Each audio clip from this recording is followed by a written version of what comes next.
bonsoir. Ce soir, nous allons parler des états financiers. Alors, bien évidemment, hein, c'est pas en 20 minutes, 30 minutes de vidéo que vous allez apprendre à faire un bilan comptable. On est bien d'accord?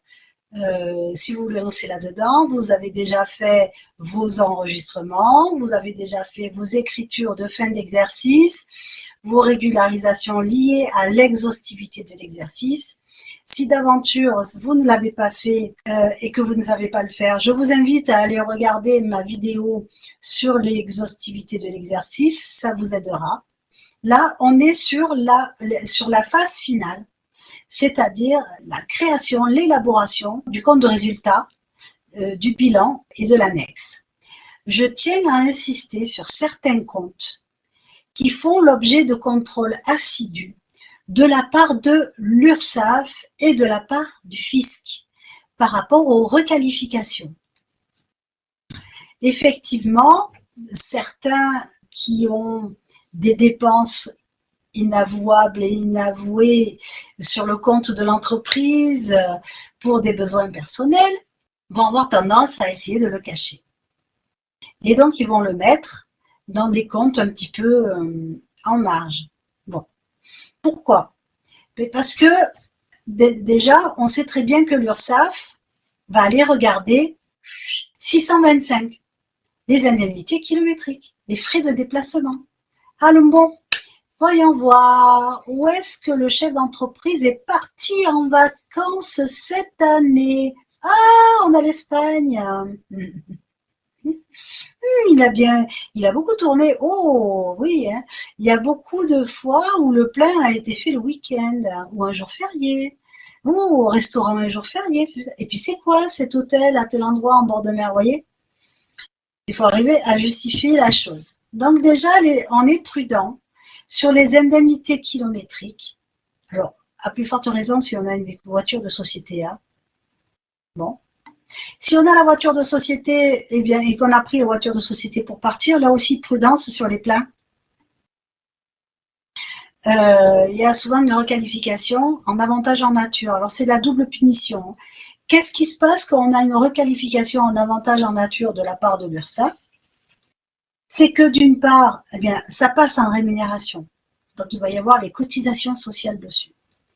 Avec les pénalités de retard, bien évidemment, l'amende pour ne pas les avoir déclarées, non pas l'amende pour les avoir prises, l'amende pour ne pas les avoir déclarées. C'est pas la même chose. Et voilà. Et comme on s'est fait prendre la main dans le sac, comme on ne les a pas déclarées, eh bien, ça ne sera pas déductible des impôts. Donc, ça ne sera pas déductible de l'IS. Et pour autant, ça sera imposable pour le chef d'entreprise. Donc, double peine. Hein. Donc, il faut vraiment réfléchir à son truc. Hein. Alors, il y en a beaucoup qui le font, ils disent ah, mais non, moi, il n'y a pas de souci, machin. Si vous voulez un conseil, admettons, vous voulez aller en Espagne. Ok, vous partez en Espagne. Vous partez avec la petite famille, ok, très bien. Déjà, la petite famille, elle apparaît nulle part sur les factures. Mais jamais, nulle part. Voilà, ça apparaît nulle part. Vous débrouillez avec les fournisseurs pour qu'il n'y ait pas marqué que vous étiez 5 personnes. Après, c'est votre histoire. Hein. Au départ, vous n'êtes pas dans les clous. Hein, donc, voilà. Enfin, vous, excusez-moi. Voilà. Au départ, la personne n'est pas dans les clous. Je gomme. La personne n'est pas dans les clous et elle veut se débrouiller d'y être. Donc, toutes les factures où figure la petite famille, eh bien, elle est inexistante de la comptabilité. Mais inexistante. Hein. Il faut à aucun moment qu'un contrôleur y tombe dessus. Ça, c'est une chose. Ensuite, sur place, à la destination finale, il faut prévoir, ou s'il y a des étapes, hein, des réunions de travail. Prévoyez un rendez-vous avec un prospect, n'importe quoi. Hein. Si c'est une entreprise qui travaille dans la publicité, peut très bien démarcher en Espagne, veut ouvrir le marché espagnol, et donc de partout sur l'itinéraire, prendre des rendez-vous dans les différentes enseignes pour éventuellement essayer de trouver le client. Le client, il va dire, mais non, moi j'ai pas besoin, on s'en fout de ça. Le principal est qu'il y ait eu un client. On va au restaurant, donc on met le nom du client en question sur la note du restaurant. S'il y a plusieurs clients, si par hasard il y a 5 clients, c'est parfait. Vous êtes 5 dans la petite famille. Vous voyez? Alors, on évite les menus enfants. Mais pour une fois, l'enfant, il mangera comme un adulte. Il ne prend pas un menu enfant. Hein. Donc, éventuellement, vous prévoyez un petit carnet de devis. Vous faites des devis pour ces gens-là que vous êtes allés voir en Espagne ou ailleurs. Vous leur faites un devis, bon, qui aboutiront sûrement pas, mais ça fait partie des risques. Donc, ça contribue à laisser penser que vous êtes vraiment allé travailler. Alors ça, c'est si vraiment vous voulez faire couvrir les frais de votre voyage par l'entreprise. Honnêtement, c'est beaucoup de tintouin pour pas grand-chose, à mon sens. Hein. Donc, à mon sens, vous prélevez le montant, ça passe en rémunération, vous payez votre voyage, vous n'êtes pas inquiet, vous n'êtes pas embêté, c'est le prix de la tranquillité, et vous payez avec votre compte perso, et c'est votre voyage, et vous en profitez. Voilà. Maintenant, ça, c'est mon point de vue, ça n'engage que moi. Je sais que beaucoup ne vont pas comme ça. Voilà pour tout ce qui est frais de déplacement. Des comptes qui sont bien regardés, c'est le 471 et le 467. Mais pourquoi? Parce que ce sont des comptes poubelles. C'est là qu'on va mettre tous les montants qui enquiquinent. Dans le 471, c'est quand on ne sait pas où le mettre, on va demander conseil à Pierre, Paul, Jacques, voire l'expert comptable pour savoir où est-ce qu'on met le montant qu'on souhaite cacher. Donc, si d'aventure, on peut être sincère, hein, quand on a un flux, on ne sait pas du tout ce que c'est. On a eu un mouvement, un truc, on nous a versé des sous sur le compte, ça arrive, hein, quelqu'un qui se trompe de RIB, qui fait un virement, et on ne sait pas pourquoi il a fait ce virement, et c'est juste avant la clôture, on se retrouve avec ce montant-là, on ne sait pas comment l'affecter. À ce moment-là, on peut le laisser dans le 471, mais dans le dossier de révision, on spécifie bien qu'on a ce montant sur 471 et on ne sait pas ce que c'est. On a cette dépense dans le 471, on ne retrouve pas le talon du chèque, il n'y a rien marqué sur le talon du chèque, on ne sait pas ce que c'est, on ne sait pas à quoi ça correspond. Et l'enquête que nous sommes en train de mener n'a pas encore abouti. C'est possible, il ne faut pas qu'il y en ait trop, mais c'est possible. Et effectivement, après, ça peut passer aux oubliettes, hop, hop, hop. Hein, mais il ne faut pas qu'il y en ait trop. Le 467, ce sont les tiers qui ne sont ni des clients, ni des fournisseurs, ni l'État, ni la commune. C'est pas la banque, c'est des personnes diverses. D'ailleurs, en 462, on a des créances diverses sur cession d'actifs. 467, c'est des personnes diverses. Ça peut être un tiers qui vient faire une avance de trésorerie de manière spontanée. Ça peut être un frère, un cousin, on a un problème de trésorerie, il nous avance un peu de trésorerie, le temps de passer un mois ou deux. C'est des choses qui arrivent, qui sont tout à fait possibles. Tout à fait. Ça arrive, eh bien, on le justifie. Moi, si j'ai un conseil à donner, ces comptes-là, au moment du bilan, ils sont soldés. Moi, j'en connais, c'est récurrent. Récurrent, donc ils empruntaient à droite, à gauche et tout. Au moment de faire le bilan, ils remboursaient tout le monde. Ils faisaient le bilan, quelques jours après, ils rempruntaient à tout le monde. Mais au moment du bilan, le compte est soldé. Voilà. D'accord? Donc, ils mettaient le compte bancaire à sac. Bon, après, il y avait peut-être plus intelligent à faire au niveau de la gestion de la trésorerie, je vous l'accorde, hein, mais voilà, c'était un fonctionnement. Il faut savoir que ce sont des comptes qui sont très regardés par les contrôleurs. Au même titre que le 455, bien évidemment, hein, et le 108 pour les entreprises individuelles, pour voir quels sont les prélèvements. Ils vont regarder un petit peu aussi les frais des véhicules, les frais de carburant.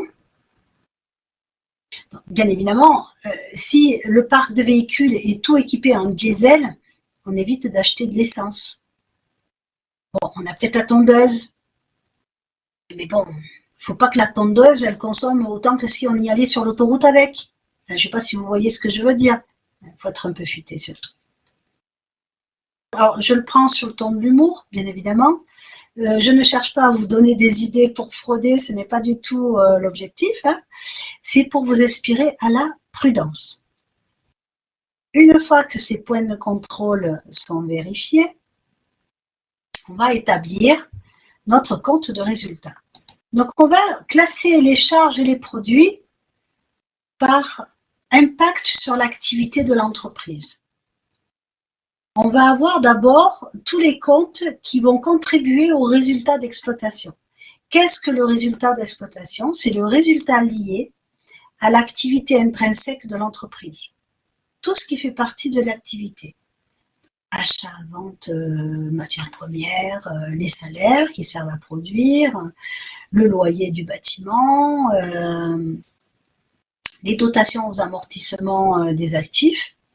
Alors, si les actifs contribuent à l'activité principale de l'entreprise. Donc ça va être le résultat d'exploitation. Et même dans le résultat d'exploitation, si par exemple on a des biens dont on perçoit des loyers, ça va être une activité annexe, mais ça fait toujours partie du résultat d'exploitation, puisqu'on va le mettre dans le 708. Ce n'est pas un résultat exceptionnel. Ce n'est pas exceptionnel d'avoir un bâtiment et de percevoir des loyers. Donc tout ça, ça va être dans le résultat d'exploitation. Ensuite, on a tous les comptes qui vont participer au résultat financier. Pas bien difficile ça, hein, puisqu'en fait, ça va être tout ce qui est charges et produits financiers. Les charges financières, ça va être les intérêts de prêt, mais ça peut être aussi une perte sur des valeurs mobilières de placement. On a cru faire un bon placement et quand on a revendu, on a subi une perte et voilà, ça va faire une perte qui va venir s'enregistrer dans le résultat financier. Au même titre que si on fait une plus-value sur la vente de ces titres, eh bien on va faire un résultat financier positif. Donc, ouais, tout ce qui est financier, c'est tout ce qui a trait à la finance, à l'argent, au compte bancaire. Tout ce qui est comptes qui vont participer au résultat exceptionnel, ça va être les charges et produits exceptionnels. En charges exceptionnelles, on va avoir les provisions. Les provisions pour dépréciation. C'est exceptionnel de constater la dépréciation d'un actif. En règle générale, ça a trait aux actifs. Ça a ce caractère exceptionnel que ça ne fait pas partie de l'activité récurrente de l'entreprise. Donc, on fait une dépréciation des actifs. Ça ne fait pas partie de l'activité, même si l'actif, c'est un outil de production. La dépréciation, elle, n'est pas liée à la production. Elle va être liée à la conjoncture. Un bâtiment que nous avons et dans lequel il y a l'atelier, donc c'est l'outil de production. Si on passe en dotation aux amortissements, ça va rentrer dans la production, dans le résultat d'exploitation.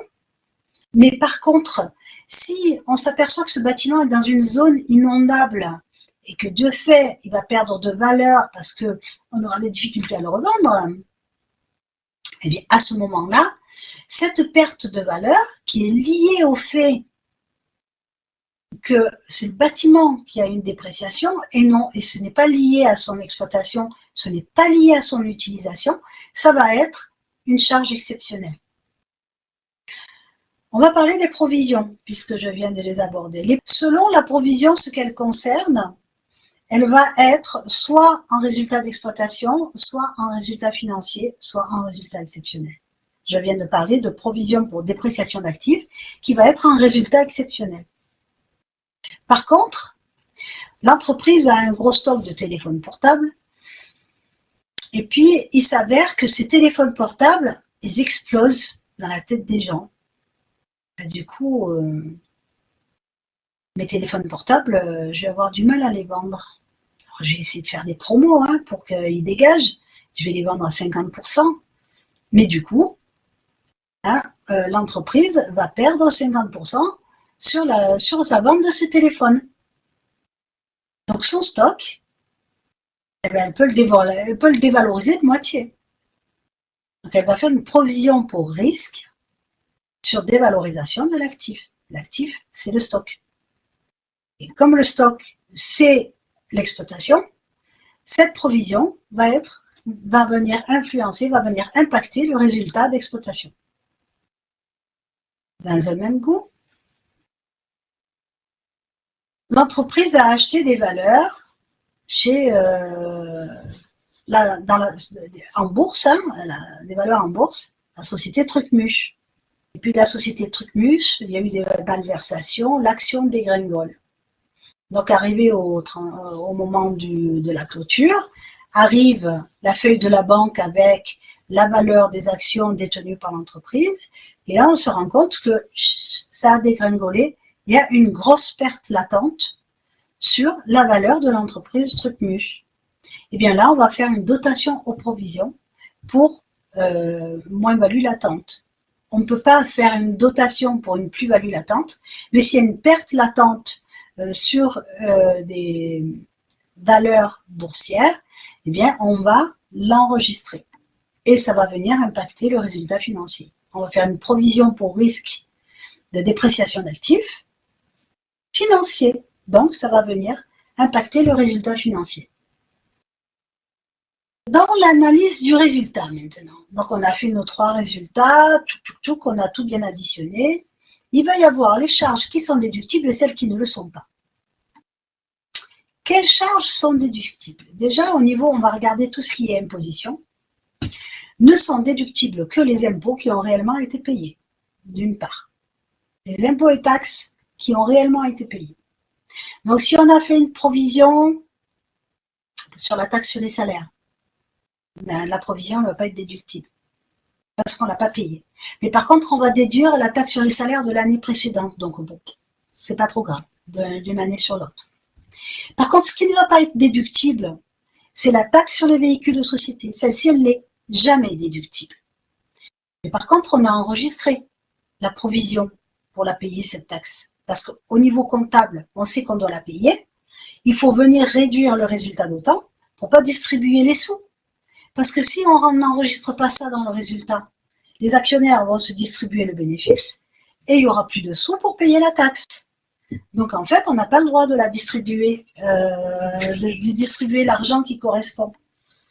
Donc on constitue la provision, mais pour autant, elle n'est pas déductible. Donc on va devoir la réintégrer au résultat pour la soumettre à l'imposition. Ne sont pas déductibles certaines dépenses pour achat de véhicules. Alors, je ne vais pas faire le laïus dans le détail. Vous l'avez sur Internet. Je vous encourage à aller regarder sur Internet. Ça va dépendre de degré de pollution du véhicule. Ça va dépendre s'il fonctionne au gaz, à l'électricité, s'il est hybride, si c'est un véhicule ancien, si c'est un véhicule récent. Voilà. Donc, pour vous donner un ordre d'idée, si on reste dans le classique, on ne va pas parler des véhicules électriques à 30 000, d'accord, mais selon les véhicules, on a un véhicule qui est polluant, c'est-à-dire ceux qui ont beaucoup de chevaux, ne sera déductible qu'à hauteur de 9 900 €. Donc, vous imaginez bien que sur l'achat d'un véhicule, vous en êtes de votre poche. Parce que moi, je ne connais pas de véhicule à l'heure actuelle qui soit disponible à 9 900 € neuf. Et entre donc 9 900 et 20 300, 20 300, c'est pour les véhicules qui ne polluent pas trop, c'est-à-dire la petite Panda 4 chevaux. Voilà. Je ne veux pas faire de pub pour Panda, mais voilà, les petits véhicules qui ne consomment pas beaucoup, qui sont essence, donc ils ne polluent pas beaucoup. Donc ceux-là, ils vont bénéficier du plafond à 20 300 €, tandis que les autres seront plafonnés à 9 900. Alors attention, on parle bien de véhicules de tourisme, pas les véhicules de société. Ces montants sont de 2021, donc je vous laisse le loisir d'aller regarder quels sont les plafonds. Je ne suis pas sûre qu'ils aient beaucoup bougé. Donc le montant qui va dépasser, alors comme ce sont des immobilisations et qu'on divise par 5, eh bien, le plafond de déductibilité est à amortir de la même manière que le véhicule. Donc, si le véhicule, on l'amortit sur 5 ans, on prend le plafond, on divise par 5. mais on va appliquer ce plafond tous les ans pendant 5 ans. Donc, ce qui dépasse du plafond de déductibilité va devoir être réintégré pour être soumis à l'IS. Autre provision qui doit être réintégrée, alors ça c'est une provision qui est obligatoire, c'est la provision pour la retraite des salariés, parce que elle est due. Tant qu'on a le salarié chez nous, on doit l'indemnité de départ à la retraite, même s'il a 25 ans. On doit faire la provision, pour pas que justement la trésorerie parte ailleurs. Pour autant, le salarié ne sera pas chez nous, on ne sait pas s'il sera chez nous au moment où il va prendre sa retraite, dans 40 ans. Donc, du coup, pour qu'une provision soit déductible, il faut qu'elle soit avérée. Bon, c'est avéré que le salarié est chez nous. Ça, il n'y a pas de souci. Vérifiable? Pas vérifiable qu'il sera encore chez nous, qu'il prendra sa retraite. Quantifiable? Bon, oui, si on part sur le salaire actuel, ça peut être quantifiable. Mais exactement combien on va lui verser de départ à la retraite, quand il partira à la retraite, s'il est encore chez nous quand il partira à la retraite, ce n'est pas quantifiable. Donc, la provision n'est pas déductible. On doit faire cette provision, mais on va devoir aussi la réintégrer pour la soumettre à l'imposition. Alors, comment établit-on le résultat? Donc, pour faire notre résultat comptable, on va cumuler notre résultat d'exploitation. Comme je l'ai dit tout à l'heure, on prend tous les produits d'exploitation. On vient déduire toutes les charges d'exploitation. Là, on a notre résultat d'exploitation. On calcule le résultat financier, c'est-à-dire les produits financiers moins les charges financières. Ça nous donne le résultat financier qu'on va venir déduire du résultat d'exploitation. Ça va nous donner le résultat courant, le résultat de l'activité courante, résultat courant. Ensuite, on va venir déduire le résultat, déduire ou ajouter le résultat exceptionnel, et ça va nous donner le résultat comptable. À ce résultat comptable, on va venir rajouter ou déduire les réintégrations fiscales, parce que bien évidemment, il y a des montants qui se rajoutent, tout ce qui n'est pas déductible. Mais pour autant, notre véhicule, qui n'a pas été déductible quand on l'a acquis, quand on va le vendre, bien, le produit de la vente ne sera pas soumis. Alors c'est pareil, la vente va être enregistrée en produit, mais pour autant, on ne paye pas d'impôt dessus. Donc on va venir la déduire du résultat fiscal. Donc vous voyez, c'est dans les deux sens quand même. Donc, sur le résultat comptable, on va venir faire les ajustements liés aux réintégrations, positives ou négatives, les réintégrations fiscales. Là-dessus, on a notre résultat fiscal. Sur le résultat fiscal, on calcule l'IS, sachant que maintenant, le seuil de l'IS à 15% a augmenté, il est passé à 40 000 et quelques. Je vous laisse aller au soin, hop, vous vérifiez sur Internet. Donc, on calcule l'IS. Alors, quelles sont les entreprises qui vont pouvoir bénéficier du taux IS réduit? Ce sont les entreprises qui ont libéré tout le capital, qui n'ont pas de report à nouveau négatif, c'est-à-dire que le bénéfice, d'abord il bouge le report à nouveau négatif. On ne distribue pas tant que le report à nouveau n'est pas positif. D'accord? Et 75% de ces associés sont des personnes physiques. À ce compte-là, l'entreprise aura droit au taux à 15%, jusqu'à 40 000, et puis après, au-delà de 40 000, on passe à 25%. Donc, on calcule l'imposition. Cette imposition, on vient la déduire du résultat comptable. Et ça va nous donner le résultat net comptable. On ne peut pas encore le partager, ce résultat net comptable. Après, il faut prélever la réserve légale. Cette réserve légale, elle fait 5%. 5% du résultat. Et on doit prendre 5% du résultat tant que la réserve légale n'a pas atteint les 10% du capital social. Qu'est-ce que le capital social? Ce sont les apports des associés. Donc, on prélève cette réserve légale. S'il y a eu une réserve statutaire, eh bien, on la prélève aussi. La réserve statutaire, c'est comme la réserve légale. Elle se calcule à un pourcentage du bénéfice. Et en fait, comme son nom l'indique, elle est statutaire, elle peut avoir été fixée par les statuts. Et là, l'Assemblée générale ne peut pas y revenir. Elle ne peut pas changer le truc. Elle ne peut pas en enlever. Par contre, elle peut rajouter des réserves. Par exemple, l'Assemblée générale sait qu'ils vont, l'année prochaine, ils vont investir. Donc, ils vont constituer une réserve supplémentaire pour pouvoir investir l'année prochaine. Ça, ils peuvent le faire.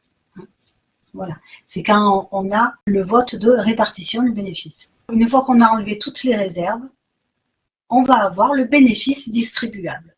Ce bénéfice distribuable, on va le diviser par le nombre de parts. Il ne faut pas qu'il y ait de virgule. Donc après, on prend le bénéfice distribuable par part, sans virgule, et on va le remultiplier par le nombre de parts, et ça va nous donner le montant distribué. Et le montant qui reste va aller en report à nouveau. Voilà un petit peu le fonctionnement. Que se passe-t-il lorsque une entreprise a pu bénéficier de l'IS à taux réduit, à 15%, alors qu'elle a parmi ses associés une société? La société, elle, ne bénéficie pas de ces 15% parce que c'est une société. Seuls les associés en personne physique bénéficient de l'abattement des 15%. Eh bien, la société va devoir reverser aux impôts l'équivalent d'IS dont elle a bénéficié sur sa distribution. Voilà, c'est tout simplement, admettons qu'il y ait 4 associés à parts égales, donc qu'il y a eu 10 000 € de distribués. Donc 10 000 € de distribués, ça veut dire qu'il y a 2 500 € par associé. Eh bien, la société, sur ces 2 500 €, il n'y a eu que 15% d'IS de versé au lieu de 25%. Eh bien, elle va devoir reverser 10% aux impôts pour porter l'imposition sur son revenu à elle de 15% à 25%. Voilà. Je pense que j'ai fait le tour de la question. Vous n'hésitez pas à m'interroger si vous avez des questions. Je vous répondrai. Je vous souhaite une excellente fin de soirée et je vous dis à très bientôt. Au revoir.